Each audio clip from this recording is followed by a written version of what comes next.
Hello everyone, I am Shivani Solanki and I welcome you all to the PW YouTube channel, जहां पर इस judiciary by PW के YouTube channel पर हम deal कर रहे हैं इंडियन कॉन्ट्रैक्ट एक्ट की YouTube series, that is free YouTube series, जिसका लेक्चर 1 एंड लेक्चर 2 हम ऑलरेडी कवर कर चुके हैं। लेक्चर नंबर 1 में introduction to Indian Contract Act पढ़ा था। लेक्चर नंबर 2 में हम प्रपोजल या मैं कहूं ऑफर का जो डिटेल्स है वो पढ़ चुके हैं, जिसमें हमने सेक्शन 2A में प्रपोजल के बारे में समझा और उसके बाद हमने समझा था what are the essentials of a valid proposal and एक प्रपोजल या मैं कहूं तो ऑफर एंड पर कब आ जाता है, दैट इज हमने सेक्शन नंबर 6 को भी पढ़ा था। और आज की क्लास में हम पढ़ने वाले हैं section number acceptance, that means section number 3, 4, 5 as well as 7 and 8 को आज की क्लास में वाइंड अप करेंगे।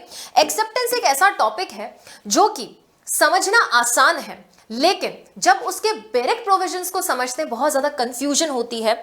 एंड इस चीज को सॉल्व करने के लिए मैंने हमेशा ही, चाहे यूट्यूब हो, चाहे वन शॉट्स हो, चाहे हमारे फाउंडेशन बैचेस हो, चाहे रैपिड रिवीजन बैचेस हो, सब में मैंने हमेशा कुछ 7 स्लाइड्स है, एनिमेटेड स्लाइड्स है, उनसे मैंने उनको पढ़ाया है और बच्चों को वो चीज हमेशा याद रही है। तो आज मेजर फोकस मेरा उसी पे रहेगा, that is acceptance when the parties are इंटर एब्सेंटे। इंटर एब्सेंटे, इंटर प्रेजेंटे क्या होता है समझेंगे आज की क्लास में। So without wasting any time let's begin with the session और देखेंगे आज की क्लास में पढ़ना क्या क्या है।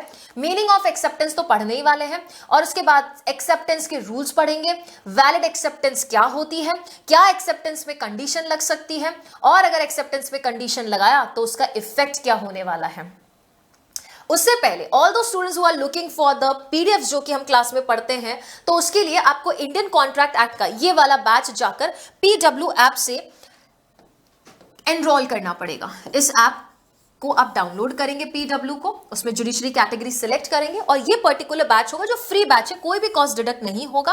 आप उसको जाकर एनरोल करेंगे, तब वहां पर ऐप में भी आपको क्लासेस दिख सकती है, ऐप में भी आपको पीडीएफ दिख सकती है। You can download the PDF provided. Remember this thing कि इस बैच की ड्यूरेशन 31 ऑफ दिसंबर 2025 है। दैट मीन्स आप इस पर्टिकुलर बैच की फैसिलिटी ऐप में इस डेट तक ही अवेल कर सकते हैं, इस डेट तक ही आप पीडीएफ डाउनलोड कर सकते हैं। उसके बाद क्या मैम, उसके बाद क्लासेस देख के नोट्स बनाना है आपको। ओके, चलिए जी शुरुआत करेंगे आज के लेक्चर की। एंड जस्टिस 3.0 स्टूडेंट्स जो बैच को एनरोल करना चाहते हैं, justice foundation, justice judiciary foundation batch है, एकदम बेस से स्टार्ट होता है, जो कि बैच ऑलरेडी काफी समय हो चुका है इसको स्टार्ट हुए। 10 फरवरी को ये बैच स्टार्ट हो गया था, लेकिन विश्वास दिवस के उपलक्ष्य में PW ऐप जो है 64% ऑफ लेकर आया है अपने इस बैच पर। तो इस बैच को जाकर एक्सप्लोर करें आप ऐप में, और क्या क्या इसके फीचर्स हैं, कौन कौन टीचर्स क्या क्या पढ़ा रहे हैं, क्या ड्यूरेशन रहेगा, क्या सब्जेक्ट्स कवर किए जाएंगे, कौन से स्टेट्स कवर किए जाएंगे, क्या क्या DPPs मिलने वाली है, टेस्ट की फ्रीक्वेंसी वगैरह क्या रहने वाली है, वो सारी आप ऐप में जाकर एनरोल कर सकते हैं, एक्सप्लोर कर सकते हैं। चलिए जी, सबसे पहले एक्सेप्टेंस की डेफिनेशन पढ़ना जरूरी है। एक्सेप्टेंस की डेफिनेशन अगर आप देखोगे आपको 2B में देखने को मिलेगा। 2B में जहां ये बोल रहा है कि प्रॉमिस क्या होता है, हम आपको बताते हैं। क्योंकि एक्सेप्टेंस होते ही एक प्रॉमिस बनता है, एक्सेप्टेंस होते ही प्रॉमिस बनता है। अगर भूल गए हो तो मैं वापस से रिकॉल करवा दूं आप सभी स्टूडेंट्स को कि अभी तक हमने पढ़ा क्या था। फर्स्ट लेक्चर को रिकॉल करेंगे।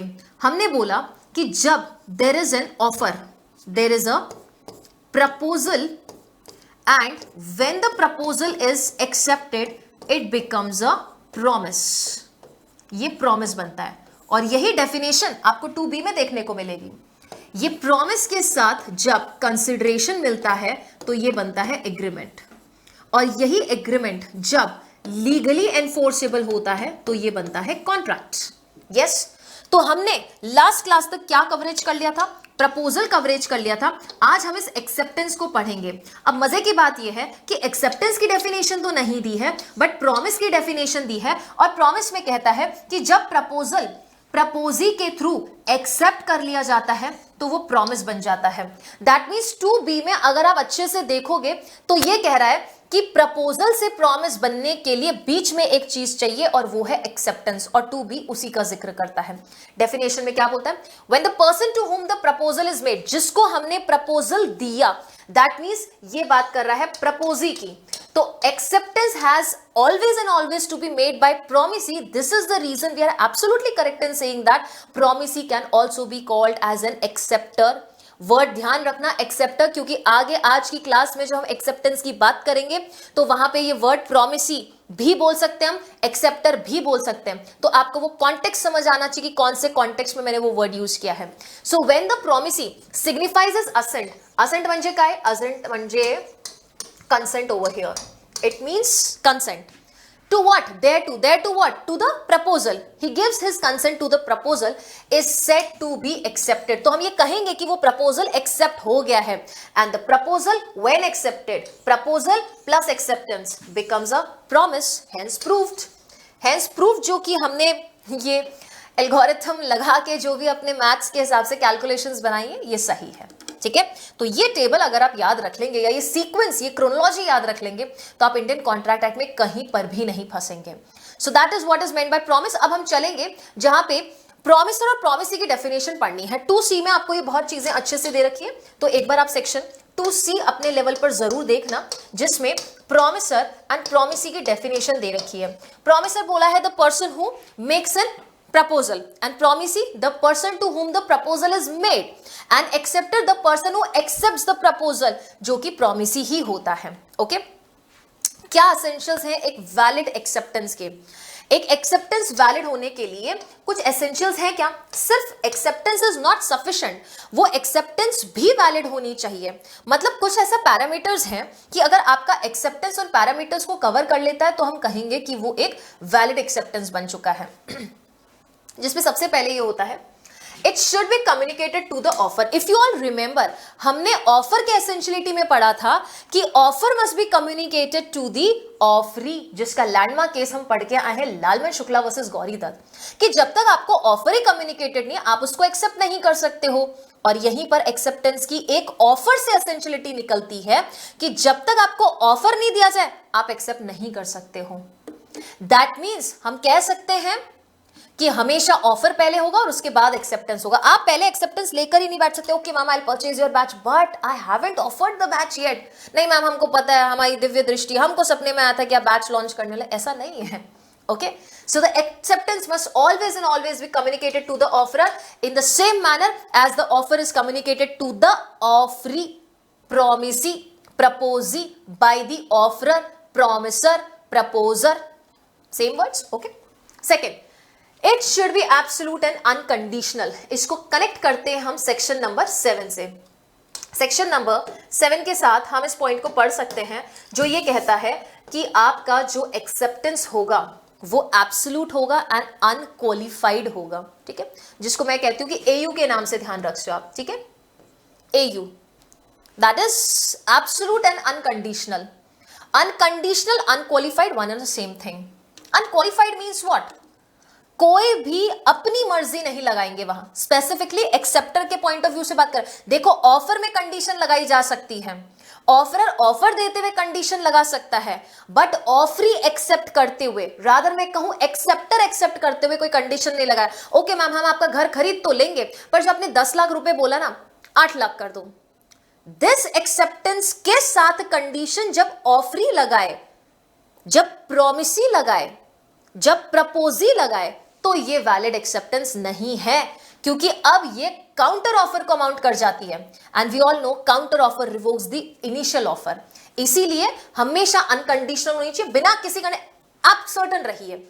If you want to accept it, say accepted. If you do not want to accept it, आप सीधा मना करें। आप सीधा उस केस में क्या करेंगे, आइदर यस और नो।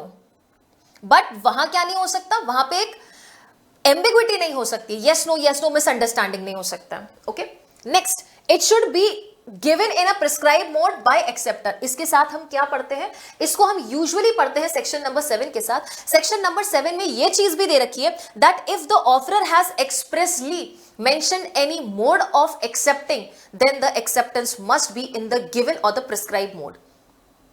अगर मोड प्रिस्क्राइब्ड है कि मैम अगर आपको स्टूडेंट्स अगर आपको बैच को एनरोल करना है या नोट्स परचेज करने हैं या घर खरीदना है तो प्लीज व्हाट्सएप करना। आपने कॉल कर दिया, आपने मेल कर दिया, that was not the mode prescribe. तो अगर प्रिस्क्राइब मोड में नहीं किया है वो इनवैलिड एक्सेप्टेंस हो जाएगी, that will not even amount to a promise. वो ऑफर ही रह जाएगा। रादर मैं बोलूं कि आपने एक कंडीशन प्रीसीडेंट टू एक्सेप्टेंस को फॉलो नहीं किया है तो उस ग्राउंड पे सेक्शन नंबर 6 के तहत आपका ऑफर रिवोक हो जाता है। सो अगर एक्सप्रेसली प्रिस्क्राइब कर रखा है तो आप उस मोड में करेंगे, और नहीं प्रिस्क्राइब कर रखा है तो जैसे नेचर ऑफ ट्रांजैक्शन डिमांड करे, जैसे नेचर ऑफ कॉन्ट्रैक्ट डिमांड करे, उसके अकॉर्डिंग आप प्रपोजल का एक्सेप्टेंस करेंगे। And it should be given till the offer is in existence. जब तक ऑफर एग्जिस्ट करता है तब तक ही आप एक्सेप्टेंस दे सकते हैं। Once the offer comes to an end, उसके बाद आपकी एक्सेप्टेंस मायने नहीं रखेगी, बिकॉज जो चीज ओपन है ना, आप तभी तक उस पर्टिकुलर गेट में एंटर कर सकते हो। जब दरवाजे ही बंद हो गए तो कैसे एंटर करोगे? यस और नो? ऑल्सो ये सेक्शन नंबर 6 में रिवोकेशन का भी ग्राउंड बनता है ऑफर का। दैट इज रीजनेबल टाइम, जो या स्ट्यूपुलेटेड टाइम था। स्ट्यूपुलेटेड टाइम म्हणजे फिक्स टाइम जो था, उस टाइम में अगर आपने एक्सेप्ट नहीं किया है तो आपका ऑफर रिवोक हो जाता है। सेम बोल रहा है कि आप अपनी एक्सेप्टेंस दे ही तब तक सकते हो जब तक कि आपका ऑफर एग्जिस्ट करता है या offer is open for acceptance. Next, it should be given after the offer. Obvious सी बात है, कुछ बताने वाली चीज थी क्या? नहीं, ये यहां से कनेक्टेड है कि हम ऑफर को कम्युनिकेट करेंगे हमारी एक्सेप्टेंस, और वो तो तभी कम्युनिकेट करेंगे जब ऑफरर ने अपना ऑफर हमें कम्युनिकेट किया। किसको? ऑफरी को कम्युनिकेट किया। तो हमेशा ऑफर पहले आएगा और उसके बाद एक्सेप्टेंस आएगी। Yes. Next, once an offer is rejected, it can be accepted only if it is renewed. हमने बोला था बेटा, ऑफर में ऑफरी के पास दो ही ऑप्शन बचते हैं, either accepted और rejected। अगर आप काउंटर ऑफर देते हो तो वहां पे आपका ओरिजिनल ऑफर रिवोक हो जाता है। अब अगर आपको इनिशियल ऑफर ही एक्सेप्ट करना था, 10 लाख वाला, जहां आपने 8 लाख की काउंटर लगा के इनिशियल ऑफर को रद्द कर दिया, अगर आपको वो इनिशियल एक्सेप्ट करना है वो तभी होगा when the offeror again makes a new offer. Offeror अगर वापस से आपको न्यू ऑफर करे तभी आप उसको एक्सेप्ट कर सकते हो, अन्यथा एक बार ऑफर को आपने रिजेक्ट किया, दैट मींस एक्सेप्ट नहीं किया है, ऑफर खत्म हो जाता है। Because that's what we have studied under section number 6 also. याद है ना, revocation by the promisor, revocation by the offeror and rejection by the offeree, rejection by the proposer, sorry proposee, promisee. तो revocation the party making an offer, rejection by the person to whom the offer is made. Got it? So ये थी कुछ essentialities. And now we will come to section number 3। ये chart है, और ऐसा नहीं है कि इस चार्ट से मैं सिर्फ आपको पढ़ाती हूँ, इस चार्ट से मैंने खुद भी पढ़ा है। ठीक है, मेरे खुद के नोट्स में जो है आपको ये चार्ट्स मिल जाएंगे। चैप्टर नंबर 1 डील करेंगे, प्रिलिमिनरी का कोई चैप्टर नहीं दे रखा है। चैप्टर नंबर 1 जो कि आपके सेक्शन नंबर 3 से लेके स्पेसिफिकली अगर आप देखोगे तो 9 तक आपको देखने को मिलेगा। 3 शब्द यूज किए हैं, प्लीज अच्छे से नोट करना। Communication, acceptance and revocation. क्या बोला?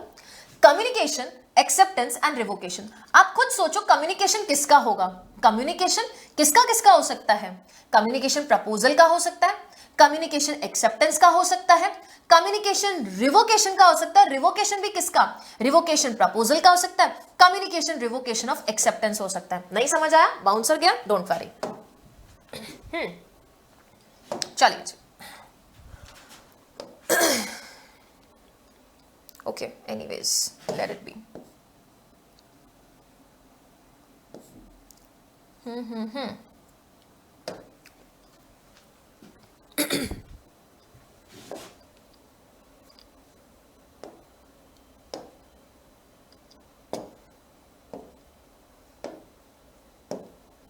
Okay. जैसे कि हमने बोला बेटा, हम कम्युनिकेशन किसका किसका कर सकते हैं?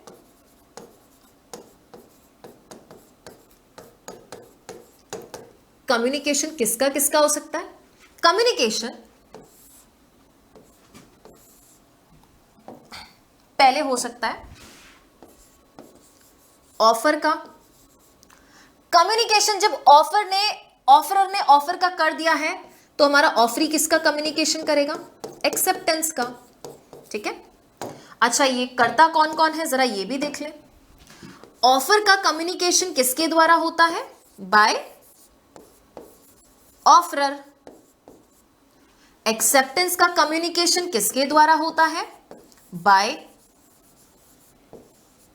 ऑफरी। फिर हम रिवोकेशन भी तो कर सकते हैं ना। मान लो ऑफर आपको नहीं रखना, ऑफर खत्म करना है, या आपको ये जो पर्टिकुलर एक्सेप्टेंस है इसको खत्म करना है, ये हो सकता है कि नहीं हो सकता? बिल्कुल हो सकता है। तो हम क्या कर रहे हैं? यहां पर रिवोकेशन कर रहे हैं। क्या कर रहे हैं? रिवोकेशन। अब रिवोकेशन किसका किसका हो सकता है? रिवोकेशन हो सकता है या तो ऑफर का कि ऑफर वापस ले रहे हैं हम, या फिर रिवोकेशन किसका हो सकता है? एक्सेप्टेंस का। और रिवोकेशन करेगा कौन? जिसने वो ऑफर दिया या जिसने वो एक्सेप्टेंस किया। तो रिवोकेशन ऑफ ऑफर किसके द्वारा होता है? By offeror. And revocation of acceptance किसके द्वारा होता है? बाय ऑफरी, क्योंकि offeree was the person who was accepting the offer. अभी समझ आया? इसी पर बेस्ड है आपका सेक्शन नंबर 3। इसी पर आपका बेस्ड है सेक्शन नंबर 3। तो पहले हम सेक्शन नंबर 3 में देखेंगे कि ऑफर का कम्युनिकेशन कब कंप्लीट होगा, एक्सेप्टेंस का कम्युनिकेशन कब कंप्लीट होगा, ऑफर के रिवोकेशन का कम्युनिकेशन कब कंप्लीट होगा, एक्सेप्टेंस के रिवोकेशन का कम्युनिकेशन कब कंप्लीट होगा। Now deal with this section number 3। कहता है कम्युनिकेशन ऑफ प्रपोजल या कम्युनिकेशन ऑफ एक्सेप्टेंस या communication of revocation of proposal या communication of revocation of acceptance, कुल मिला के सेक्शन नंबर 3 में बोला ये चीज कम्युनिकेट हो कब जाएगी? कब हम बोलेंगे कि दूसरी पार्टी को, दैट इज ऑफरी को, प्रपोजल की नॉलेज मिल चुकी है या ऑफरर को प्रपोजल के एक्सेप्टेंस की नॉलेज मिल चुकी है। When they are made by act or omission of the party, जो एक्सप्रेस हो सकता है, इंप्लाइड हो सकता है। मतलब कुछ तो भी आपने एक्ट करना पड़ेगा, या तो कोई कार्य हो सकता है या कोई लोभ हो सकता है। इनके माध्यम से आप उस पर्टिकुलर ऑफर का क्या करेंगे? कम्युनिकेशन करेंगे। अब कम्युनिकेशन जब ऑनलाइन है या कॉल्स के थ्रू है, पार्टीज एक के दूसरे के सामने बैठी है, तब तो प्रॉब्लम होता ही नहीं है, क्योंकि both the parties are inter present है, फेस टू फेस है। बट प्रॉब्लम कहां होता है? जहां इंटर एब्सेंट है, फेस टू फेस नहीं है, और यहीं से अराइज होते हैं हमारे पोस्टल रूल्स। सिर्फ और सिर्फ पोस्टल रूल्स की बात कर रहे हैं हम। पोस्टल रूल्स पर अप्लाई होता है सेक्शन नंबर 4 एंड 5। तो जरा सेक्शन नंबर 3 को देखेंगे। सेक्शन नंबर 3 क्या कहता है? It says communication, acceptance and revocation of proposal.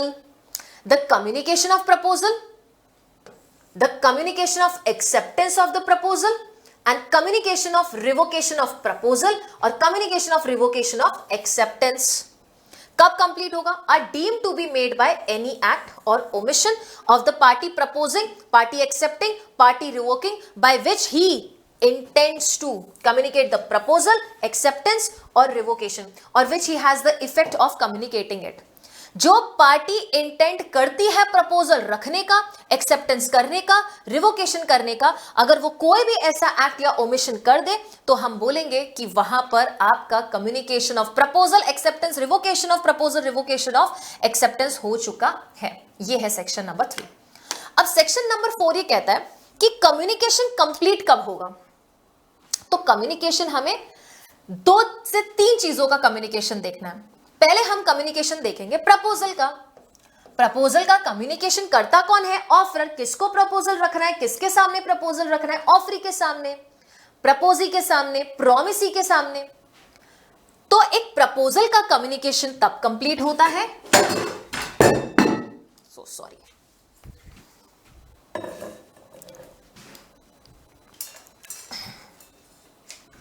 Yes, एक प्रपोजल का जो कम्युनिकेशन है वो तब कंप्लीट होता है जब वो नॉलेज में आ जाता है। और किसके नॉलेज में आ जाता है? Of the person to whom it is made. जिसको हमने प्रपोजल रखा उसके नॉलेज में आ जाए। मतलब किसके नॉलेज में आना चाहिए? ये प्रपोजी के नॉलेज में, ऑफरी के नॉलेज में, प्रोमिसी के नॉलेज में जब आ जाए तो हम कहेंगे कि हमारा ऑफर कम्युनिकेट हो चुका है। मैं आपको बेटा व्हाट्सएप कर दूं, मैं आपको टेलीग्राम कर दूं कि ये पर्टिकुलर बैच आया, आपने पढ़ लिया, it has been communicated to you, तो ऑफर आपकी नॉलेज में आ चुका है, ऑफर आपको कम्युनिकेट हो चुका है। अब दूसरा क्या आएगा? एक्सेप्टेंस करना है आपने, आप एक्सेप्ट करोगे ना। अब मुद्दा ये बनता है कि जब आपने लेटर भेजा एक्सेप्टेंस का कि मैम ओके फाइन, आपका लेटर मेरे पास रिसीव हो चुका है ऑफर का, and I would like to subscribe to this particular batch, या I would like to subscribe to the notes, I would like to buy your home. इस चीज का आप एक्सेप्टेंस करते हो लेटर्स के थ्रू, पोस्टल रूल्स। तो ये कंप्लीट डिपेंड करेगा कि आप कौन से पार्टी के कॉन्टेक्स्ट में देख रहे हो। अगर आप प्रपोजर की बात कर रहे हो, किसकी? प्रपोजर की, जिसने ऑफर रखा, तो इस पर्सन के अगेंस्ट हमारे ऑफरी की एक्सेप्टेंस कंप्लीट कब होगी? जिस दिन वो पर्टिकुलर लेटर हमारे ऑफरी ने पोस्ट ऑफिस में डाला, प्रपोजर बाउंड हो जाता है। ये अगेंस्ट का मतलब क्या होता है? Communication of acceptance against proposer का मतलब है प्रपोजर किस दिन बाउंड हो जाएगा? अब प्रपोजर उस पर्टिकुलर ऑफर को रिवोक नहीं कर सकता। दैट इज इट, खत्म, बात फिनिश, दैट इज बात डन हो गई है, एक्सेप्टेंस हो गया। दैट मीन्स हमारी एक्सेप्टेंस प्रपोजर के अगेंस्ट उसी दिन कम्युनिकेट हो गई जिस दिन हमारे एक्सेप्टर ने, या मैं कहूं प्रपोजी ने, लेटर पोस्ट कर दिया। Because how does that matter अगर आपका पोस्ट डिले हो चुका है या पोस्ट लॉस्ट हो चुका है? That is none of the business of this acceptor और ऑफरी और प्रपोजी और प्रोमिसी। इनका कोई मतलब नहीं है ना उससे। He has duly posted it, he is bound. जिस दिन, the moment it is posted, ये बाउंड हो गया। तो ये कब बाउंड होता है? The acceptor bounds when it comes to the knowledge of proposer. जब प्रपोजर ने लेटर ओपन करके देख लिया, उस दिन ये बाउंड हो जाते हैं। हो सकता है काफियों को समझ नहीं आया हो, एक दिन लेटर पहले पहुंचा हो, एक दिन लेटर बाद में पहुंचा हो, तो क्या? तो इस पॉइंट से हम चलेंगे अपनी 7 स्लाइड्स पर, फिर सेक्शन नंबर 4 पढ़ेंगे और फिर ये पैराग्राफ भी पढ़ेंगे, ठीक है? क्योंकि अभी हम एक्सेप्टेंस कब कंप्लीट हो रही है ये पढ़ रहे हैं, उसके बाद हम पढ़ेंगे कि रिवोकेशन कब कंप्लीट हो रहा है। रिवोकेशन किसका किसका हो सकता है? देखो P/A लिखा है, म्हणजे प्रपोजल का भी रिवोकेशन हो सकता है, एक्सेप्टेंस का भी रिवोकेशन हो सकता है। प्रपोजल का रिवोकेशन कौन करता है? प्रपोजर या ऑफरर करता है। एक्सेप्टेंस का रिवोकेशन कौन करता है? प्रपोजी करता है या ऑफरी करता है? यस और नो? तो इसका रिवोकेशन कंप्लीट कब होगा? As against the person making it, जिसने रिवोकेशन किया उसके अगेंस्ट, मतलब जिसने रिवोकेशन का लेटर भेजा उसके अगेंस्ट कब होगा? जिस दिन उसने लेटर भेज दिया उस दिन रिवोकेशन डन है।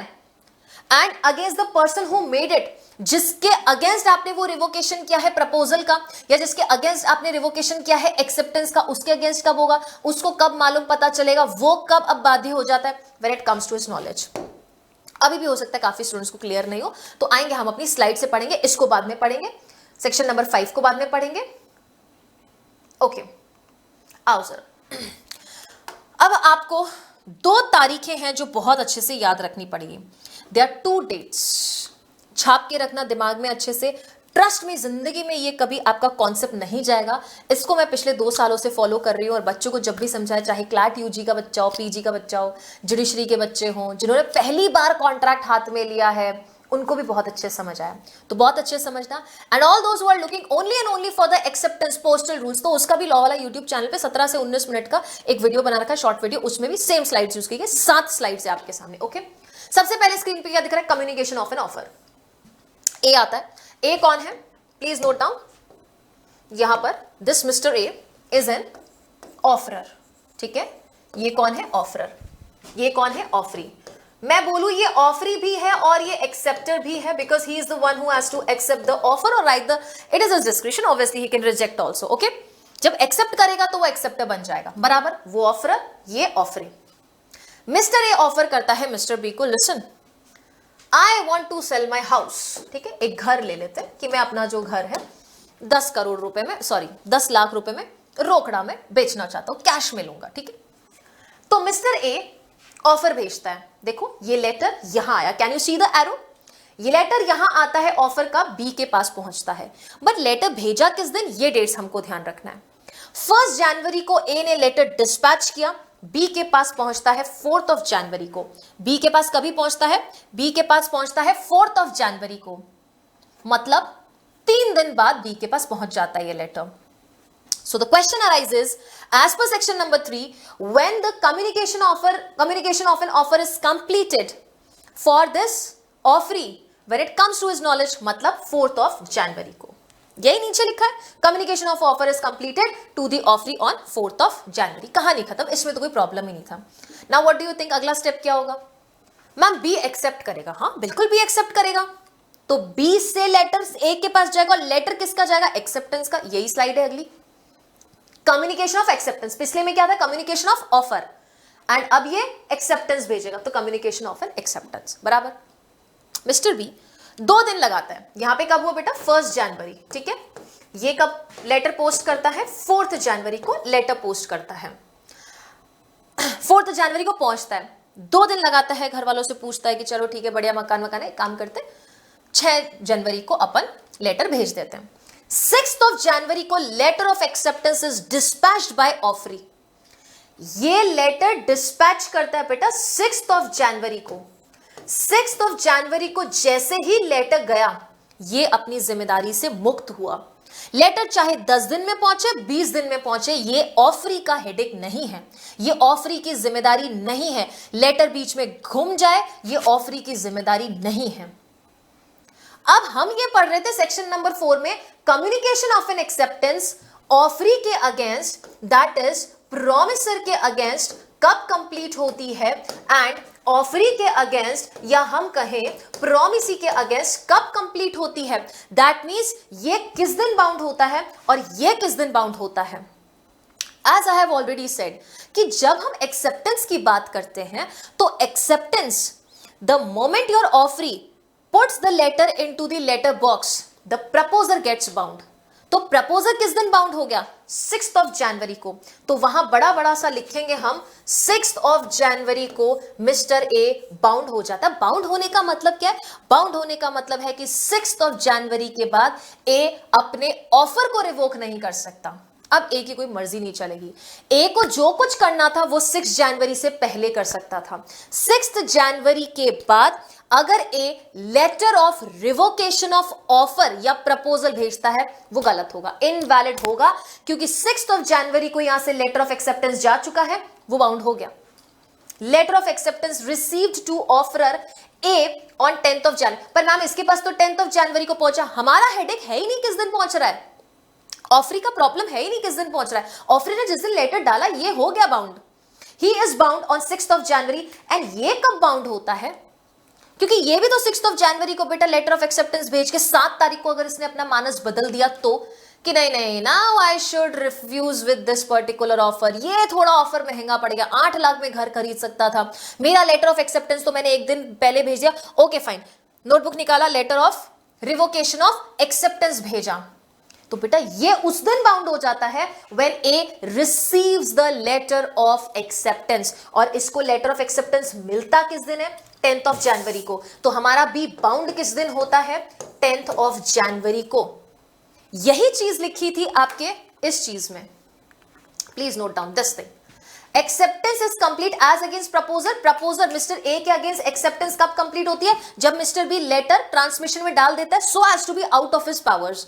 एंड हमारा बी कब बाउंड हो जाता है? दैट इज प्रपोजी कब बाउंड हो जाता है? एक्सेप्टर कब बाउंड हो जाता है? जब ए के पास लेटर रिसीव हो जाता है तब। मतलब बी अब 10 जनवरी के बाद, 10 जनवरी के बाद कोई आनाकानी नहीं कर सकता, ये भी अपना लेटर ऑफ एक्सेप्टेंस को रिवोक नहीं कर सकता है। Got it? देखो, communication of acceptance is complete as against A. A कौन है? Proposer, offeror. इसके अगेंस्ट कभी कंप्लीट हुआ? 6 जनवरी को, जैसे ही लेटर पोस्ट किया इसने on 6 January, that means now A cannot withdraw his offer. Rather मैं कहूं he cannot revoke his offer. अब ऑफर रिवोक नहीं कर सकता mister A. Okay, and communication of acceptance is complete as against B. B के against कभी complete हुआ? ये कब बाउंड हो गया? दैट इज ये कब अपनी एक्सेप्टेंस कैंसिल नहीं कर सकता? 10 जनवरी को, क्योंकि 10 जनवरी को बेटा इसने लेटर पढ़ लिया, ही इज रिसीव्ड इट, उसको समझ आ गया, okay fine, A is willing, ready and willing to purchase his house. तो इसके पास 6 जनवरी को पहुंच चुका, सॉरी 10 जनवरी को लेटर पहुंच चुका है, बी उस दिन बाउंड हो जाता है। Now B can not withdraw the acceptance. समझ आया? अब कुछ सिचुएशन हो सकती है। हमने 3 चीजें पढ़ी है, देखो। Communication of offer by offer किस दिन हो रहा था? किस दिन हो रहा था बेटा? 4 जनवरी को लेटर पहुंच गया था। Communication of acceptance bye offeree, offeree कर रहा था, लेकिन 2 कॉन्टेक्स्ट में देखा, प्रपोजर के against and proposee, that is offeree के अगेंस्ट। प्रपोजर किस दिन बाउंड हो रहा था? 6 जनवरी को। प्रपोजी किस दिन बाउंड हो रहा था? 10 जनवरी को। अब ऐसा हो सकता है कि ऑफरर को लगे कि मैंने जो ये ऑफर किया था उसको रिवोक करना चाहता हूं, मैं उसे कैंसिल करना चाहता हूं। क्या ऐसा हो सकता है? हाँ बिल्कुल हो सकता है, पर कब तक हो सकता है? What do you think? ये चीज जो है वो कब तक हो सकती है? वो तब तक ही हो सकती है प्रपोजर जब तक तुम बाउंड ना हो। ये revocation of offer by offer कब तक कर सकता है? जब तक वो बाउंड ना हो, मतलब 6 जनवरी से पहले पहले जो करना है वो कर सकता है। एंड एक्सेप्टेंस कौन करता है? ऑफरी करता है। तो ये ऑफरी भी तो एक्सेप्टेंस को रिवोक कर सकता है, कर सकता है। तो उसका कम्युनिकेशन कब तक करेगा? जब तक कि हमारा ऑफरी बाउंड नहीं हो जाता। और ऑफरी या प्रपोजी किस दिन बाउंड हो रहा था? 10th ऑफ जनवरी को। उससे पहले जो ऑफरी को करना है कर सकता है। आओ जरा इधर से समझते हैं। तो सबसे पहले हमने बोला ऑफर कम्युनिकेट हुआ, अगली साइड एक्सेप्टेंस कम्युनिकेट हुआ। किसको कम्युनिकेट हुआ? ऑफरर को, प्रपोजर को, प्रॉमिसी को, बराबर। ए किस दिन बाउंड हो गया? 6th ऑफ जनवरी को, जिस दिन बी ने लेटर डाला। बी किस दिन बाउंड हुआ? जिस दिन ए के पास लेटर रिसीव हो गया। किस दिन रिसीव हुआ? 10th को। ये देखो, बी 10th को बाउंड होता है, ये 6th को बाउंड होता है, बराबर। अब हमें रिवोकेशन की सिचुएशन देखनी है। Revocation that is cancellation. किसका किसका कैंसिलेशन हो सकता है? दो चीजों का कैंसिलेशन हो सकता है। मैम ऑफर का कैंसिलेशन हो सकता है। ऑफर का कैंसिलेशन कौन करेगा? Offeror, mister blue, okay. And दूसरा कैंसिलेशन किसका हो सकता है? एक्सेप्टेंस का। एक्सेप्टेंस का कैंसिलेशन कौन कर सकता है? जिसने एक्सेप्टेंस की। एक्सेप्टेंस किसने की? एक्सेप्टर ने, ऑफरी ने। तो ये ऑफरी एक्सेप्टेंस का रिवोकेशन कर सकता है, ऑफरर ऑफर का रिवोकेशन कर सकता है। ये तो समझ आ गई कौन क्या कर सकता है, पर कब तक कर सकता है? आओ जरा चार्ट से समझते हैं। First situation, please note down, there are 3 cases, 1 2 3। There are 3 cases, case 1, case 2, case 3 दिख रहा है? केस 1, केस 2, केस 3, ठीक है। 3 केसेस हम पढ़ने वाले हैं, different different dates, okay. You all remember कि ए ने 1 जनवरी को ऑफर भेजा था, बी को 4 जनवरी को लेटर पहुंच गया था, बराबर। ए ने बेटा जैसे 1 ऑफ जनवरी को लेटर बॉक्स में लेटर डाला, सेकंड को उसको दिमाग में आया, अरे नहीं, shit, I shouldn't have shared this particular offer और shouldn't have given this offer to mister B. नुकसान हो गया। अगर उसको ऐसा लगता है, सी रीजंस कुछ भी हो सकता है, हम तो एक स्टोरी समझ रहे हैं, ठीक है। अब ए को 2 ऑफ जनवरी को रियलाइज होता है कि नहीं, जो मैंने ऑफर भेजा ना उसको रिवोक कर देता हूं। 2 ऑफ जनवरी को बेटा letter of revocation of offer, please note down, communication of revocation of offer. Offer को रिवोक कर रहा है कौन? मिस्टर ए, लिख लो, बाय ऑफरर। ऑफरर उसको रिवोक करना चाहता है, दूसरे दिन उसकी नींद खुल गई, बोलता है 2 ऑफ जनवरी को नहीं, मुझे तो ये डिस्पैच करना है, letter of revocation of offer dispatch कर दिया 2 ऑफ जनवरी को। ऑफर किस दिन गया था? 1 ऑफ जनवरी को। रिसीव किस दिन हुआ था? 4 ऑफ जनवरी को। Letter of revocation of offer किस दिन हुआ? 2 ऑफ जनवरी को। लेकिन मान लो स्पीड पोस्ट से क्या, और लेटर ऑफ ऑफर से पहले letter of revocation of offer पहुंच गया, वैलिड रिवोकेशन। देखो 3 को ही पहुंच गया यहाँ पे। Letter of revocation received by offeree B on 3 of January, 3 जनवरी को यहां पहुंच गया, इसने 2 ऑफ जनवरी को भेजा। बेटा 1 जनवरी को नॉर्मल पोस्ट से उसने ऑफर भेजा था, लेकिन जब हम बात कर रहे हैं रिवोकेशन की, मान लो उसने स्पीड पोस्ट किया, बेटा जल्दी पहुंच गया। अगर उससे 1 दिन पहले पहुंच गया ना, वैलिड रिवोकेशन है, इवन इफ ऑफर आपका 1 दिन बाद पहुंच रहा है।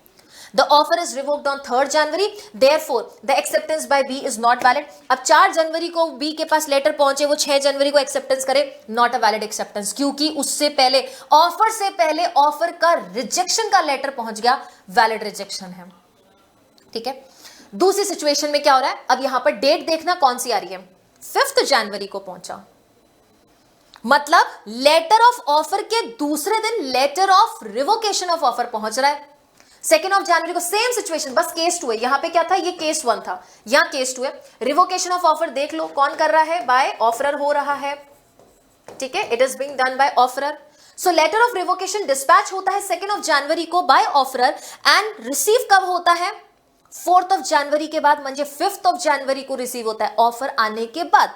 अभी भी वैलिड रिवोकेशन है, क्योंकि इसने 6th ऑफ जनवरी को एक्सेप्टेंस का लेटर भेजा था, तो अभी तक तो ये बैठा ही है, कुछ नहीं कर रहा अभी तक ये। Letter of acceptance of revocation received by offeree on 5th of January, अभी भी वैलिड रिवोकेशन है, क्योंकि अभी तक बी ने एक्सेप्टेंस का लेटर नहीं डाला है। बेटा जिस दिन बी लेटर ऑफ एक्सेप्टेंस डाल दे, हमारा प्रॉमिसर बाउंड हो गया, अब ये कुछ नहीं कर सकता, बंद हो चुका है ये, okay. Offer is revoked on 5th of January, that is before the acceptance was sent by the offeree. Offeree ने acceptance किस दिन भेजा? 6th of January। बेटा फर्स्ट स्लाइड हमारी क्या थी? फर्स्ट एंड सेकंड स्लाइड हमारी जनरल रूल थी, okay, that was the main story. अब हम इसमें सिचुएशंस क्रिएट कर रहे हैं अगली 5 स्लाइड से। Therefore, acceptance by B is not valid, क्योंकि B के लेटर ऑफ एक्सेप्टेंस जो उसने 6th को भेजा था, उससे पहले इसका लेटर ऑफ रिवोकेशन 5th को पहुंच गया। तो ये हो गया सेकंड केस। अब थर्ड केस क्या हो सकता है? कि बी ने 6 जनवरी को जो लेटर ऑफ एक्सेप्टेंस भेजा ना, उसके एक दिन बाद ए का letter of revocation of offer B के पास पहुंचता है। क्या ये वैलिड रिवोकेशन होगा? Case 3, revocation of offer, letter of revocation on 2 January. Letter of revocation of offer offer कब करता है? 2 जनवरी को करता है, और पहुंचता कब है बी के पास? On 7 January. That means a day after the letter of acceptance has been posted by B. और लेटर ऑफ एक्सेप्टेंस भी पोस्ट किस दिन कर रहा था? 6 जनवरी को कर रहा था, और 6 जनवरी को ये बाउंड हो गया था। ही वॉज बाउंड ऑन 6 जनवरी। ये 6 जनवरी को बाउंड हो गया था, ये 10 जनवरी को बाउंड हो था, जिस दिन उसके पास लेटर पहुंच रहा था। Okay, now since the acceptance by B was already posted on 6 January, therefore letter of revocation by offeror A is not valid, क्योंकि पहुंचा ही 7 को। Okay, got it? ये तो हो गई भाई, हमने ऑफर के रिवोकेशन की बात कर ली। ऑफर के रिवोकेशन, अच्छा उसमें भी देखो प्लीज, एक और स्लाइड ले लेते हैं। हमने 3 केसेस पढ़े हैं।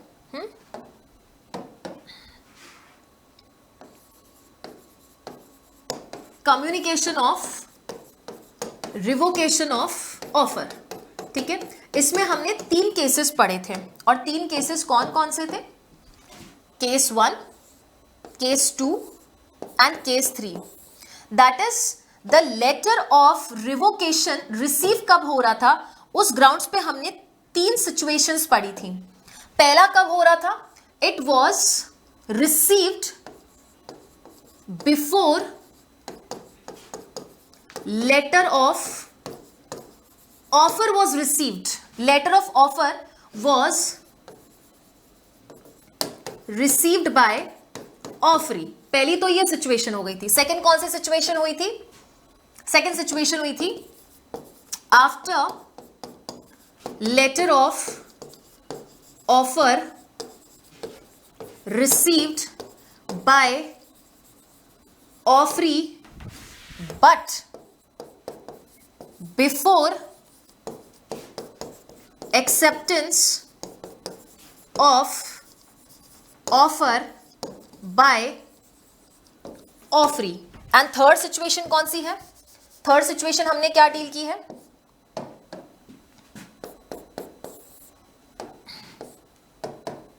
थर्ड सिचुएशन हमने डील की है after letter of acceptance posted by offeree। Got it? ये हमने 3 सिचुएशंस पढ़ ली है, ठीक है। इसमें वैलिड रिवोकेशन, यहां पर इनवैलिड रिवोकेशन, ठीक है। डेट्स लिख दूं क्या साइड में, छोटा छोटा डेट्स। यहां पर लेटर ऑफ रिवोकेशन कभी पहुंच रहा था? 3 जनवरी को। यहां कभी पहुंच रहा था? 5 जनवरी को। यहां कभी पहुंच रहा था? 7 जनवरी को। ये इनवैलिड था, ये वैलिड है, ये वैलिड है। Okay, got it everybody? चले आगे जी। ओके, नाउ अब एक और चीज पढ़ेंगे। मैम, जब आपने ऑफरर को, प्रॉमिसर को ये अथॉरिटी दी कि वो रिवोकेशन कर सकता है, तो फिर आपने एक्सेप्टर को क्यों नहीं अथॉरिटी दी कि वो रिवोकेशन कर सकता है अपनी एक्सेप्टेंस का? अब देंगे ना हम लोग उसको अपॉर्चुनिटी। तो बेटा जहां इसका मन कर गया कि मैं 2 जनवरी को ये ख्याल लेकर बैठा था कि मुझे तो जो है लेटर ऑफ रिवोकेशन भेजना है, इसने तो 2 जनवरी को भेज दिया था, ये भी तो सोच सकता है ना 6 जनवरी को लेटर भेजने के बाद ये भी तो सोच सकता है 7 जनवरी को कि नहीं, आई shouldn't have accepted this offer. हाँ, कर सकता है। इसमें भी 2 सिचुएशन आएगी, इसमें 2 situation, that is your case 1 and then case 2। Case 1 and case 2। तो इसमें आपको क्या समझना है? इसमें भी टाइम ड्यूरेशन। वापस से रिकॉल करो, 1 जनवरी को लेटर भेजा, 4 जनवरी को पहुंचा, 6 जनवरी को इसने लेटर ऑफ एक्सेप्टेंस पोस्ट कर दिया, और ये 6 जनवरी को बाउंड हो गया। किस दिन बाउंड हो रहा था? ये 6 जनवरी को बाउंड हो रहा था। कौन? Promiser, offeror. एंड 6 जनवरी को इसके लेटर पोस्ट करते ही, जब 10 जनवरी को इसके नॉलेज में लेटर आ गया, इसके पास रिसीव हो गया, उस दिन हमारा ऑफरी, एक्सेप्टर, प्रॉमिसी, ऑफरी, ये किस दिन बाउंड हो रहा था? 10 जनवरी को बाउंड हो रहा था, ठीक है। लेटर किस दिन भेज दिया था? 6 को भेज दिया था। 6 को भेजने के बाद इसको 8 को रियलाइज हुआ, 1-2 दिन बाद घर वालों से बात की और लगा कि नहीं, ऑफर तो महंगा एक्सेप्ट कर लिया, तो letter of revocation of acceptance अपनी एक्सेप्टेंस को रिवोक कर रहा है, जिसका लेटर उसने 6 को भेज दिया, 2 दिन बाद ख्याल आया कि नहीं ऐसा ऑफर तो मैं एक्सेप्ट नहीं करूंगा, ये लेटर भेजता है 8th ऑफ जनवरी को। 8th ऑफ जनवरी को यहां से लेटर डिस्पैच होता है और ए के पास who is an offeree receive कभी होता है 9th ऑफ जनवरी को। Valid revocation of the acceptance है, क्यों? क्योंकि ये बाउंड 10th ऑफ जनवरी को हो रहा था, जिस दिन उसके नॉलेज में एक्सेप्टेंस का लेटर आता। एक्सेप्टेंस का लेटर नॉलेज में आने से पहले हमारे बी का letter of revocation of acceptance पहुंच गया। जैसे हमने डिस्कस किया था फर्स्ट सिचुएशन में, केस नंबर 1 में, कि आपके ऑफर से पहले तो ऑफर के रिजेक्शन का, रिवोकेशन का लेटर पहुंच गया, तो वैलिड रिवोकेशन थी। यहां पर भी लेटर ऑफ एक्सेप्टेंस से पहले letter of rejection of an acceptance और रिवोकेशन ऑफ एक्सेप्टेंस पहुंच गया, 9th को पहुंच गया था। बाउंड तो ये 10 को हो रहा था, एक दिन पहले पहुंच गया, वैलिड रिवोकेशन ऑफ एक्सेप्टेंस है। Letter of revocation of acceptance is received on 9th of January by offeror, ये वैलिड रिवोकेशन है। Acceptance is revoked and not binding since no contract was formed. And situation number 2, ये bound हो रहा था 10th of January को हमारा offeree and mister A that is offeror 6th of January को bound हो रहा था, तो इसका 6th ऑफ जनवरी के बाद letter of revocation of offer को तो हम मान ही नहीं रहे थे, तो इसका भी 10th ऑफ जनवरी के बाद जिस दिन ए के पास एक्सेप्टेंस का लेटर पहुंच गया, उसके एक दिन बाद भी अगर बी का letter of revocation of acceptance पहुंचता है, it is not valid revocation, क्योंकि ये 10th ऑफ जनवरी को बाउंड हो चुका है। देखो क्या लिखता है, letter of, okay, letter of इधर को जा रहा है ना, letter of revocation of acceptance dispatched by offeree B on 8th of January.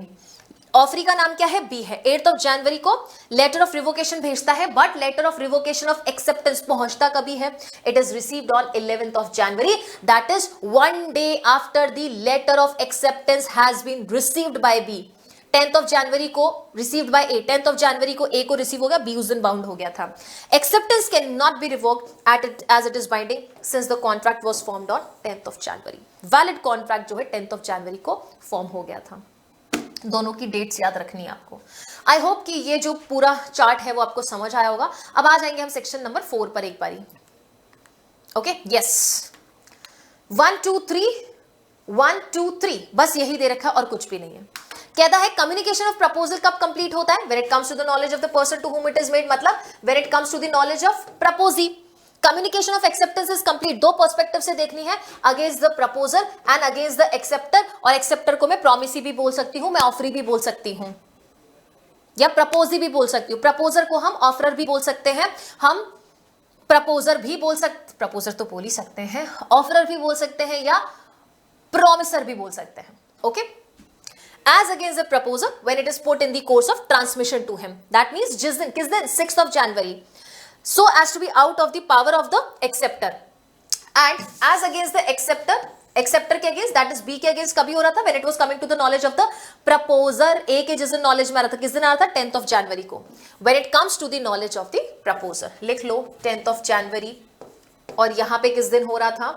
Proposer कभी बाउंड हो रहा था? 6th of January। Okay, communication of revocation is complete and we know कि रिवोकेशन दो चीजों का हो सकता है। रिवोकेशन या तो प्रपोजल का हो सकता है, या फिर रिवोकेशन आपके एक्सेप्टेंस का हो सकता है। यस, इन दोनों में से किसी का भी रिवोकेशन हो सकता है। It states that as against the person who makes it, that is the person who is making the revocation, it can be of the offer also, it can be of the acceptance also। तो जिस person ने revocation दिया उसका revocation कब complete माना जाएगा? उसके against जिस दिन उसने लेटर भेज दिया। When it is put into the transmission of the person to whom it is made as to be the out of the power of the person who makes it, and as against the person to whom it is made, जिसके against हमने revocation किया है offer का, या जिसके against हमने revocation किया है उस पर्टिकुलर एक्सेप्टेंस का, उसके अगेंस्ट कब कंप्लीट होगा? जब उसको नॉलेज आ जाएगा। When it comes to his knowledge, जब उसके नॉलेज में आ जाएगा, that means the letter is received by him and he also reads it obviously। Okay, yes, section number 5 बोलता है कि कौन से टाइम तक हम रिवोक कर सकते हैं। ये 7 स्लाइड्स पढ़ोगे ना, उससे भी क्लियर हो जाएगा। This is saying when the communication is complete, that means हम कब मान लेंगे कि तुमको भी पता चल गया, हमको भी पता चल गया? कब मान लेंगे? when you are also bound and I am also bound. But section number 5 says that what is the time period within which you can share the letter of or you can send the letter of revocation of proposal or acceptance. What is that time? 10th of January and 6th of January. 6th of January से पहले आपके proposer को जो कुछ करना है with respect to the revocation of offer वो कर सकता है। एंड रिवोकेशन ऑफ एक्सेप्टेंस के पॉइंट ऑफ व्यू से ऑफरी को, प्रपोजी को, प्रोमिसी को 10th of January से पहले जो कुछ करना है that is before the letter of acceptance comes to the knowledge of the proposer, वो कर सकता है। रिवोकेशन ऑफ प्रपोजल और एक्सेप्टेंस, प्रपोजल कब तक रिवोक किया जा सकता है? ए लेटर कब तक भेज सकता है? 6th of January से पहले पहले, that is before the letter of acceptance is complete as against the proposer. और प्रपोजर के अगेंस्ट लेटर किस दिन कंप्लीट हो रहा था एक्सेप्टेंस का? जिस दिन लेटर पोस्ट किया जा रहा था, मतलब 6th of January। ठीक है, at any time before the communication of its acceptance is complete as against the proposer। और प्रपोजर के अगेंस्ट एक्सेप्टेंस कब कंप्लीट हो रही थी? when the letter is posted, when the letter is posted or letter is put in transmission so as to be out of the power of the acceptor। okay, acceptance में भी revoked. Acceptance कौन revoke करेगा? Offeree revoke करेगा, या मैं कहूं तो acceptor खुद रिवोक करेगा। प्रपोजल कौन रिवोक कर रहा था? ऑफरर रिवोक कर रहा था, यस और नो। ये ऑफरी कब तक रिवोक कर सकता है? 10th of January तक, यस और नो। 10th of January को हमारे प्रोमिसर के पास लेटर ऑफ एक्सेप्टेंस पहुंच रहा था और लिखा क्या है? At any time before the communication of acceptance is complete as against the acceptor. Acceptor के अगेंस्ट हमारा ये कभी कंप्लीट हो रहा था? when it comes to the knowledge of proposer। Proposer के नॉलेज में एक्सेप्टेंस कब कंप्लीट हो रहा था? 10th of January को लेटर पहुंच रहा था। तो एज अगेंस्ट द एक्सेप्टर हमारा कम्युनिकेशन ऑफ एक्सेप्टेंस कब कंप्लीट हो जाता है? when comes to knowledge of proposer। मैं प्रपोजर बोल सकती हूं, मैं ऑफरर बोल सकती हूं, यस और नो? बराबर है क्या? Got it? Is it clear? Can we move ahead, everybody? Yes. So that was your section number 5 and section number 4. Now we will be moving ahead, जहां पर हम डील करेंगे कुछ और essentials। ये सेम है, वही है बेटा जो कि हमने यहां ये वाला this one same, और कोई फर्क नहीं है। ठीक है, communication of acceptance as against proposal, as against acceptor, बस ये टाइप्ड है, वो रिटन है। चलिए जी, यहां पर हमारी 7 स्लाइड्स वाइंड अप होती है and there are certain illustrations. ये इलस्ट्रेशंस मैं आपको थोड़ा सा होमवर्क में देना चाहूंगी। इन इलस्ट्रेशंस को जो है आप अच्छे से जरूर देखेंगे और इन इलस्ट्रेशंस को उन चार्ट्स के साथ ही पढ़ना है आपने। इन इलस्ट्रेशंस को उन चार्ट्स के साथ ही पढ़ना है आपने। Okay, fifth we have already covered. Fifth का भी चार्ट बनाया था, ये रहा फिफ्थ का chart. Please note down this one. ठीक है, ये आपका फिफ्थ का चार्ट है। ओके, चलिए सेवेंथ पर जाएंगे। सिक्स्थ सेक्शन नंबर हम लास्ट क्लास में, दैट इज प्रपोजल की क्लास में ऑलरेडी डील कर चुके हैं। अब यहाँ पे 2 और कॉन्सेप्ट्स आते हैं। अगर हमारे पास टाइम बच गया तो हम सेक्शन नंबर 4 के जो जितने भी और हमारे पास इलस्ट्रेशंस है उनको कर लेंगे। पहले 7th पर चलेंगे। 7th कहता है एक्सेप्टेंस मस्ट बी एब्सोल्यूट। अगर आप एक्सेप्टेंस कर रहे हो, एब्सोल्यूट होना चाहिए प्लस अनक्वालिफाइड होना चाहिए। तो यहां पर आप वर्ड क्या लिखेंगे? एयू होना चाहिए। सेक्शन नंबर 7 में एयू होना चाहिए। अनक्वालिफाइड के सामने लिख सकते हैं unconditional. In order to convert a proposal into promise, proposal promise में कन्वर्ट हो, what do we require? We require acceptance, because we have studied that proposal plus acceptance makes a promise, promise plus consideration makes an agreement, agreement plus legal enforceability makes a contract। ये पढ़ चुके हैं ना हम, this is consideration, okay, contract। तो ये acceptance का nature बता रहा है। सेक्शन नंबर 7 एक्सेप्टेंस की प्रकृति बताता है कि आप जो स्वीकार्यता दे रहे हो वो कैसी होनी चाहिए। फर्स्ट पॉइंट बोलता है it should be absolute and unqualified, बिना किसी कंडीशन के। सेकेंड बोलता है be expressed in some usual and reasonable manner, जो यूजुअल और रीजनेबल मैनर होता है उसी प्रकार से। फॉर एग्जाम्पल, अगर मैं आपको लेटर पोस्ट कर रही हूं तो आप भी मुझे लेटर पोस्ट करके बताओगे ना। अगर मैं आपको मान लो मेल के थ्रू कोई जॉब ऑफर कर रही हूं तो आप भी तो मुझे मेल करके ही बताओगे ना। मैं 7 समुंदर पार बैठी हूं बेटा, आप 7 समुंदर आकर मुझे बोल रहे हो yes ma'am I offer the job, sorry I accept the job. That's not the usual manner, और उसकी मशक्कत करने की जरूरत भी नहीं थी, क्योंकि जब मैंने आपको मेल किया it is so very obvious कि उस मेल का रीजनेबल मैनर ऑफ आंसरिंग भी मेल ही होगा। सो वो यूजुअल एंड रीजनेबल मैनर होगा। But there can be a situation when the proposer और the offeror already have or has already prescribed the mode of acceptance। Proposer ने अगर already उस offer में मोड ऑफ एक्सेप्टेंस, वो तरीका बता रखा है, माध्यम बता रखा है, तो आप उस माध्यम को ही फॉलो करेंगे। वर्ड क्या दे रखा है? अनलेस। अनलेस जब तक कि unless the proposal prescribes the manner in which it is to be accepted। अगर प्रपोजल में ये स्पष्ट रूप से लिखा हुआ है कि आप उस प्रपोजल को एक स्पेसिफिक वे में ही एक्सेप्ट करोगे, तो आपको उसी तरीके से करना पड़ेगा। अगर नहीं किया है तो that will not deem to be a valid acceptance. एक कंडीशन प्रेसिडेंट डाल दी थी अगर आपके एक्सेप्टेंस में offeror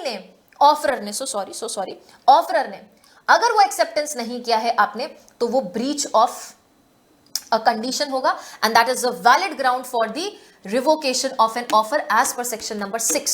Okay, if the proposal prescribes any manner in which it is to be accepted, and now please note down, एक step है, छोटा सा step follow करना है कि प्रपोजल ने manner of acceptance दे दिया और वो acceptance का manner follow नहीं कर रखा है, तो प्रपोजल आपत्ति जताओ।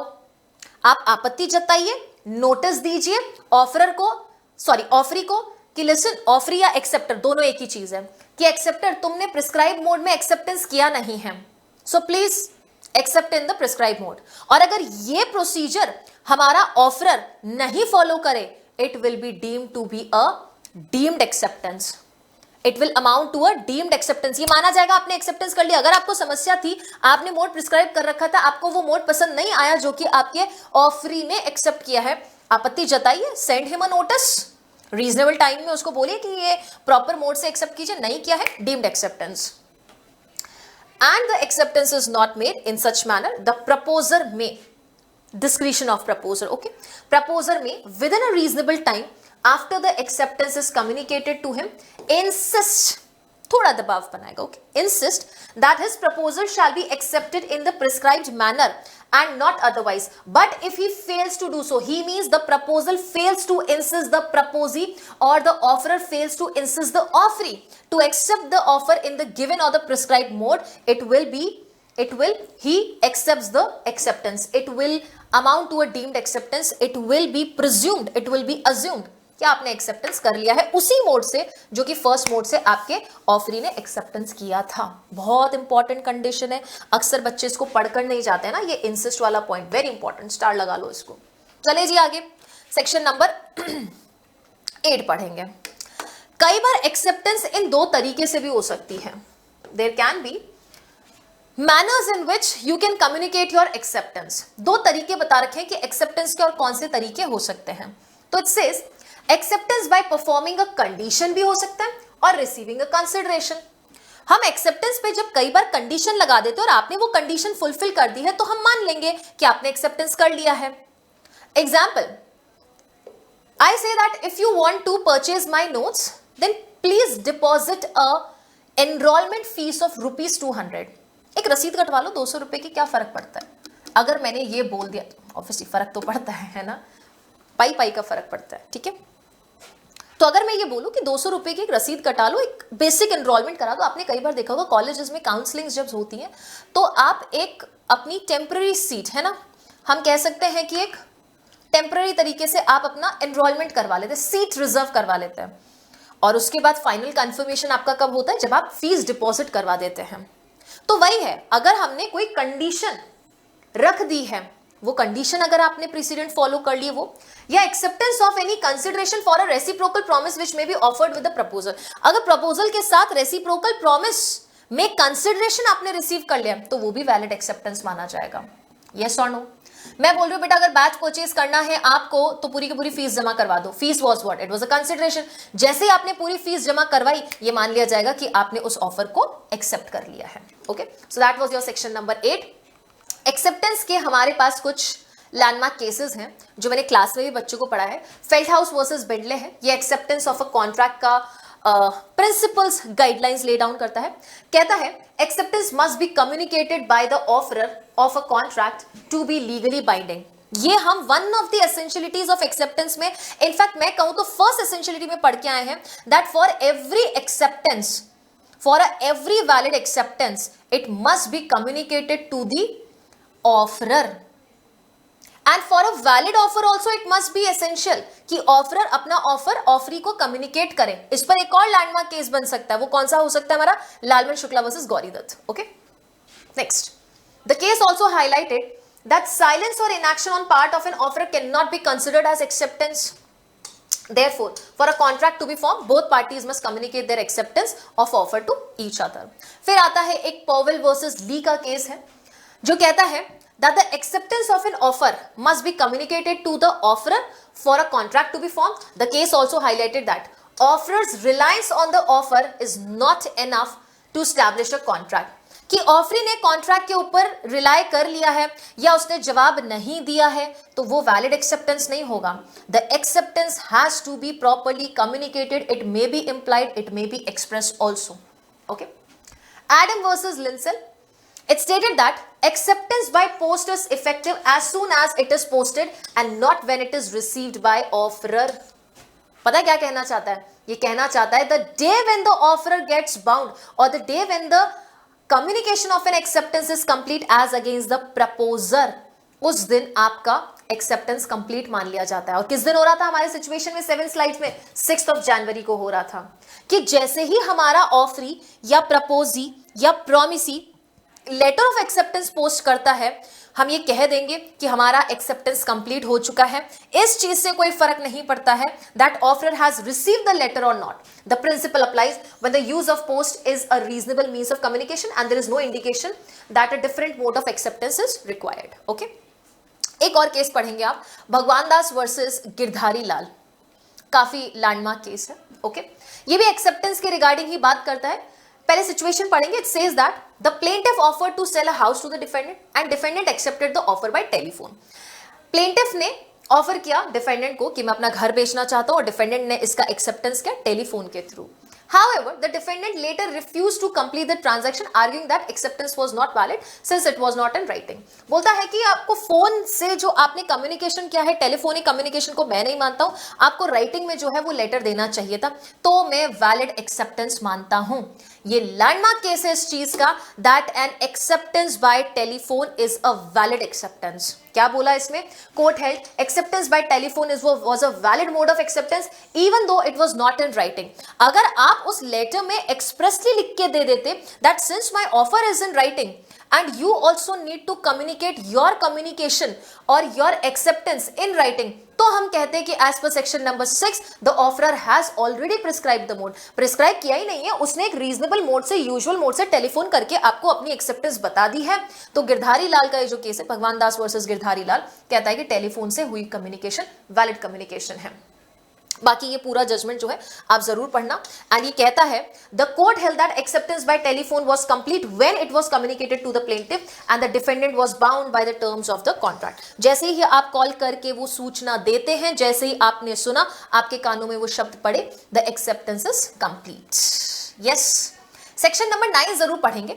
सेक्शन नंबर 9 एक और चीज कहता है दैट प्रोमिसेस जो है, जिसकी डेफिनेशन अभी हमने सेक्शन 2 के बी में पढ़ी। यस, 2 क्लॉज बी में हम प्रॉमिस की डेफिनेशन पढ़ते हैं that the proposal when accepted becomes a promise. तो ये कहता है प्रॉमिस एक्सप्रेस भी हो सकता है, इंप्लाइड भी हो सकता है। हमने कल की ही क्लास में पढ़ा था, ऑफर के 4 टाइप्स पढ़े थे। 4 क्यों, मैं तो बोलूंगी 6 टाइप्स पढ़े थे ऑफर के। पढ़े थे कि नहीं पढ़े थे? यस और नो? 6 टाइप्स हम ऑफर के पढ़ के आ चुके थे। कौन कौन सा टाइप था? General offer, special offer, express offer, implied offer, counter offer and cross offer. 6 types पढ़ चुके थे हम कल की क्लास में। और यहां पे क्या बोल रहा है? प्रॉमिस 2 तरीके का हो सकता है, एक्सप्रेस हो सकता है, इंप्लाइड हो सकता है। एक्सप्रेस इंप्लाइड हम लोग जब ऑफर में पढ़ के आ चुके हैं, तो प्रॉमिस भी तो हो सकता है ना। जब ऑफर ही एक्सप्रेस इंप्लाइड है तो प्रॉमिस भी एक्सप्रेस इंप्लाइड होगा और कॉन्ट्रैक्ट भी एक्सप्रेस इंप्लाइड होगा। देखो 2 चीजें बोल रखी है। एज फार एज प्रपोजल और acceptance of any promise is made in words, जब वर्ड्स में, वर्ड्स कैसा हो सकता है? रिटन हो सकता है, स्पोकन हो सकता है। The promise is said to be express, वो एक्सप्रेस है। लेकिन जब एक्शन से है, कंडक्ट से है, that is otherwise in word से है, तो the promise is said to be implied. In so far as such proposal or acceptance is made otherwise than in words, words के अलावा जब भी आप ऐसा proposal बनाएं, that means यहां प्लीज लिख लो action और conduct, ठीक है, तो that will amount to a promise and that will be considered or rather called as an implied promise. Okay, चलिए जी, तो आज का सेशन यहां खत्म होता है। उम्मीद करती हूं कि आज का एक्सेप्टेंस का जो सेगमेंट है आपको बहुत पसंद आया होगा। एक होमवर्क दिया था, याद से होमवर्क नोट डाउन करोगे, रादर मैंने 2 दिए थे, केस लॉस का अच्छे से सम अप करके उनको लिखेंगे और दूसरा सेक्शन नंबर 4 का इलस्ट्रेशन पढ़ेंगे। 5 का भी एक इलस्ट्रेशन था, तो प्लीज इलस्ट्रेशन सारे स्टूडेंट्स जो है वो पढ़ेंगे। मैं बैच में अक्सर स्टूडेंट्स को इलस्ट्रेशन की एक अलग से पीडीएफ देती हूँ so that they can cut and copy and at least paste that thing into their notebooks, ताकि extra efforts ना जाए, आपका टाइम नहीं जाए उन पर्टिकुलर पीडीएफ वो पर्टिकुलर इलस्ट्रेशन लिखने में। और जाहिर सी बात है बेरेट को काट के तो नहीं लगा सकते ना, तो मेक श्योर करो कि प्लीज आप भी इस तरीके से अपने जो इलस्ट्रेशंस है वो नोट्स में स्टिक कर लो, क्योंकि इलस्ट्रेशन छोड़ के नहीं जाना है। इलस्ट्रेशन से डायरेक्ट क्वेश्चन आते हैं, इलस्ट्रेशन छोड़ो केस लॉ के सीधे फैक्ट्स आ जाते हैं और सिचुएशन क्रिएट करके आपको रीजनिंग एंड डिसीजन के लिए बोल देते हैं। ओके, सो ये पीडीएफ आप वहां से ले सकते हैं। जो 7 slides which we have used, specifically the slides, please make sure कि आप ये स्लाइड्स जरूर यूज करो। स्पेसिफिकली ये सारी स्लाइड्स, केस 1, केस 3 हो गया था हमारा यहाँ पर, and this was the case 2, revocation of offer की बात कर रहे थे हम यहाँ पर। तो प्लीज ये डेट्स भी याद रखो, है ना। मेजरली जो मैंने आपको डेट्स बताई है वो कौन सी थी, 6 जनवरी एक याद रखना है आपको, और एक आपको 10 जनवरी याद रखना है, ठीक है। दैट इज, एंड 1 जनवरी को लेटर गया था, 4 जनवरी को पहुंच गया था, ये आपका ऑफर है, ठीक है। चलिए जी, and all those students who are looking for the PPTs of this particular session, आपको पता है कि PPTs कहां से लेनी, मैं वापस से एक बार आपको डिस्क्लेमर दे दूंगी। उसके साथ जो इंपॉर्टेंट चीज है वो ये है कि जस्टिस 3.0 जुडिशरी फाउंडेशन बैच, जो कि हाल ही में 10 फरवरी को स्टार्ट हुआ है, उस पर विश्वास दिवस के उपलक्ष्य में 64% ऑफ डिस्काउंट है। बाकी जितनी भी आपकी जो भी डिटेल्स हैं या जो भी बैच के फीचर्स हैं, स्टेट हैं, टारगेटेड सब्जेक्ट्स हैं, फैकल्टीज हैं, ड्यूरेशन है, टेस्ट सीरीज है, डीपीपीज है, और जो जो फैसिलिटीज है, क्लास का ड्यूरेशन है या क्लास का टाइमिंग वगैरह है, स्केड्यूल है, वो सब आपको जाकर ऐप में मिलेगा। तो एक बार ऐप को जरूर एक्सप्लोर करेंगे सभी स्टूडेंट्स। हाल फिलहाल में जस्टिस 3.0 में इंडियन कॉन्ट्रैक्ट एक्ट पढ़ा रही हूँ, जो कि मार्च 1st वीक तक वाइंड अप हो जाएगा। एंड उसके साथ ही साथ जो भी स्टूडेंट्स इस पर्टिकुलर फ्री वाईटी सीरीज का पीडीएफ ढूंढ रहे हैं, वो सभी पीडब्ल्यू ऐप को डाउनलोड करेंगे। क्या करेंगे आप, पीडब्ल्यू ऐप को डाउनलोड करेंगे, और पीडब्ल्यू ऐप डाउनलोड करके जुडिशरी कैटेगरी को सिलेक्ट करेंगे, तो ये वन ऑफ द बैचेस आपको देखेगा फ्री बैच में, इसको एनरोल करेंगे। एंड डोंट फॉरगेट, इस बैच की वैलिडिटी 31 दिसंबर 2025 है। दैट मींस ये बैच की पीडीएफ्स वहां ऐप में से आप एक्सेस कर सकते हैं 31 दिसंबर 2023 तक। ऑल्सो वहां पर ऐप में भी क्लासेस ये इस ड्यूरेशन तक ही दिखेगी, बाकी यूट्यूब पे अवेलेबल है। After 31 December 2025 you are suppose to make your notes through the YouTube sessions only, if in case you like the notes. बाकी अगर कॉन्ट्रैक्ट एक्ट में मजा आ रहा है तो जरूर बताना। In case of any doubt you can connect with me on Telegram, Shivani Solanki नाम से आप मुझे सर्च कर सकते हैं। और उसके बाद अगर आपको और कोई भी पीडब्ल्यू ऐप का या यूट्यूब सेशंस का कोई नोटिफिकेशन चाहिए, एग्जाम अलर्ट्स चाहिए, तो पीडब्ल्यू लॉ वाला टेलीग्राम चैनल को आप सब्सक्राइब कर सकते हैं। So that was all from my side in today's session. I hope you all have enjoyed this session. We will meet in another new session. Till then, thank you so much.